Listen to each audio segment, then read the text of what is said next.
സ്നേഹം അപ്പമായി മുറിയുന്നിതാ, ത്യാഗം സ്നേഹമായി മാറുന്നിതാ, സഹനങ്ങളാനന്ദമാകുന്നിതാ, നോവുകൾ മധുരമായി തീരുന്നിതാ. ഈ യാഗവേദിയിൽ എന്നേശുനാഥൻ തൻ ജീവനെ പോലും നൽകുന്നിതാ.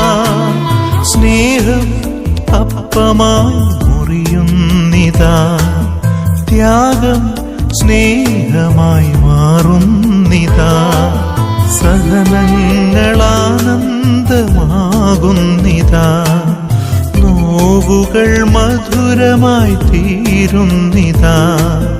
ഈ യാഗവേദിയിൽ എന്നേശുനാഥൻ